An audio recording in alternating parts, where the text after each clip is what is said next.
You know, we had 120 some odd plays and some kicking situations. We worked punt and punt return. So we got a lot of good work, a lot of good video. You know, guys probably played. We're trying to get them, you know, up around between that the quarterbacks, you know, around 30 some plays, which we got that done.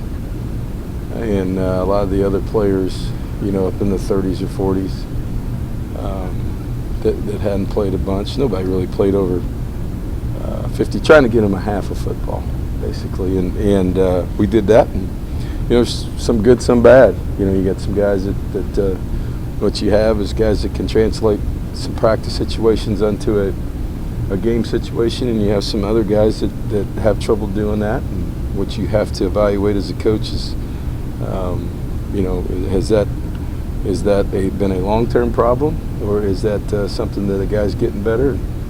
So, you know, that's what scrimmages are for: coaches getting off the field and guys having to make decisions and know situations. So, you know, we try to do a little bit of that every day now in the second half of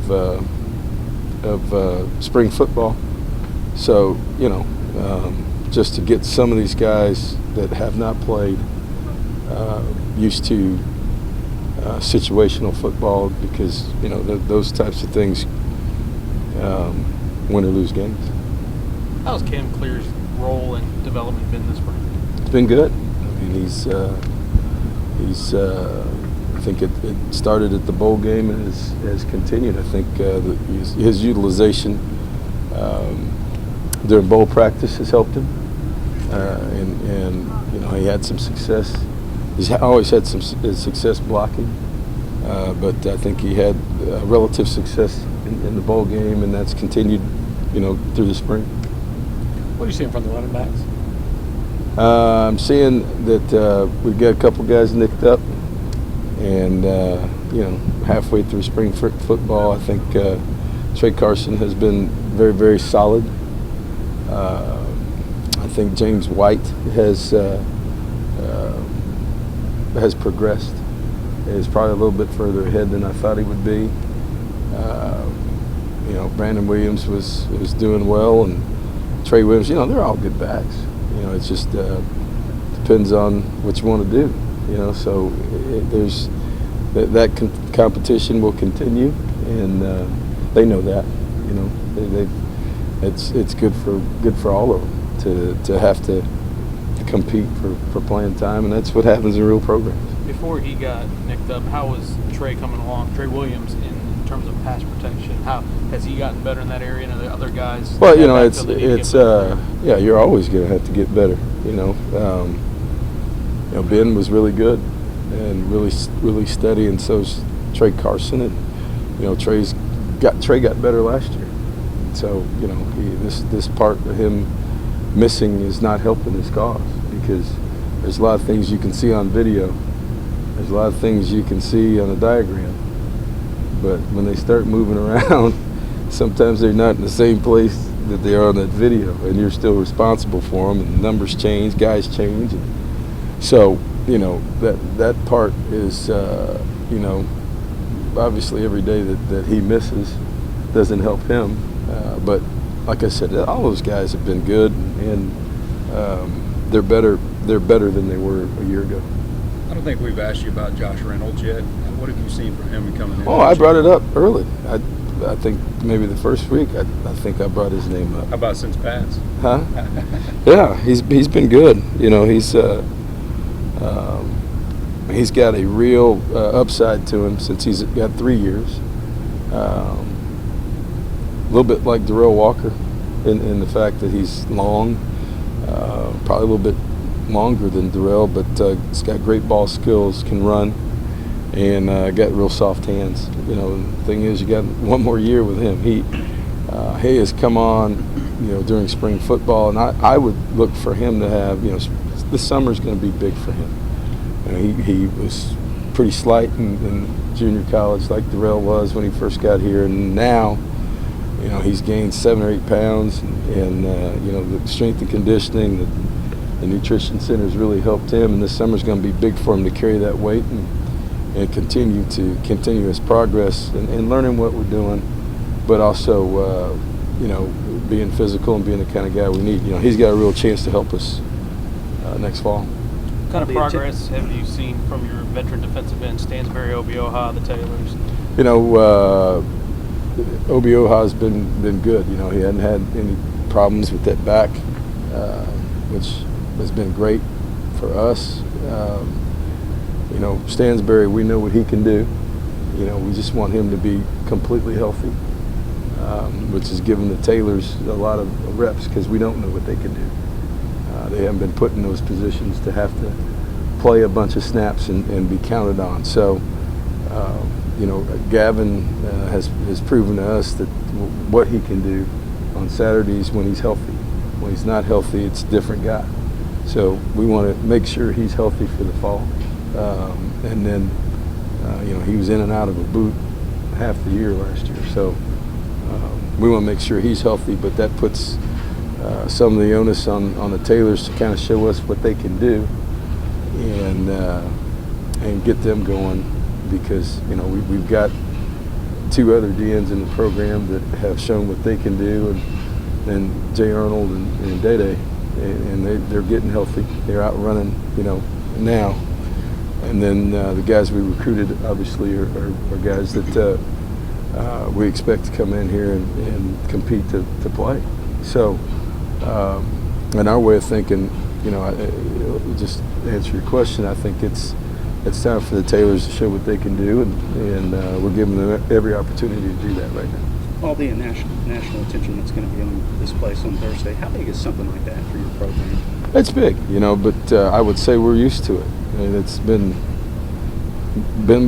like that for the last few years here. That whether it's been ESPN or the NFL channel has been here live, and which is a great deal. And for exposure for not only for the players and the player in particular, Johnny, but exposure for the program. I think you'd like to have that every year. We'd like to get to the point where it's more than just one guy, like it's been the last few years, that we got a couple guys for them to be here, and we do have a couple guys. They might not work out, but we'd like to get into double digits like some other programs have of guys that are looked at in that light. But we're taking some steps, and like I said, it's a lot bigger for the young man than it is for us right now. He's kind of moved on, and but he's here. I walked in the office this morning, he's sitting there, so it's like old times. But I'm happy for him now. This will be a big day for him, but like you said, the exposure, the bright lights, the video, the brand, that carries worldwide, and that's a big deal for everybody concerned. You know him as well as anybody. What kind of impression do you expect him to leave here on Thursday for the NFL personnel? I'm not going to be shocked when he does well. Some other people may, but it won't shock me at all when he does well. Did you have any reaction when you heard like some of the ESPN analysts say that, project that he'd be a bust at the next level or anything like that? That's just kind of how things have been. Yeah, remember, I'm used to that. They said that about us when we got here. Yeah, I don't listen to that. What did y'all talk about today? Huh? When you said Johnny was in your office? We just talked about, pro day. We talked about a lot of things. I hadn't seen him since the first week of spring football. It was before spring break. And then I congratulated him on his commercial. But we just talked about a couple things, and I just asked him how he was doing, and he was going to throw. He wanted to know what time we were practicing, were we indoors or outdoors, and because he was going to come in and throw a little bit beforehand and come out and watch practice. So just regular stuff. We didn't. He's here for a while, so we'll have more conversations. It's early in the morning. you know, it's kind of startling. Open the door and see him there. So it's all right. Obviously, he feels at home. Could defensive end become a position of strength again, and what would it take for that to happen? It would take depth and speed and athleticism. Which is coming. which is what you asked me earlier, you know, about the Taylors. We're giving them a chance to show themselves. We got 2 young guys who played last year, and then and Gavin has shown what he can do when he's healthy, and then we got a couple young guys coming. So, you know, we'll see. Obviously, on paper, we'll have some numbers, but you know, until we put them out there, who knows? Did anybody improve more in the second half of last year than Gavin? I don't know. You know, I thought Darrell Walker came on and became, you know, we had a bunch of guys, Darrell and Travis Labhart, you know, who had good years, but defensively, you know, Gavin is probably the most improved player that we had coming through the year, and you know, so that's why I said, you know, when he's healthy, he's really, really effective for us, and what we're trying to do right now is get the guys healthy too that have experience, and like in your question, the Taylor twins who don't have that type of experience, they need to prove where they are and their capability to be able to help us win.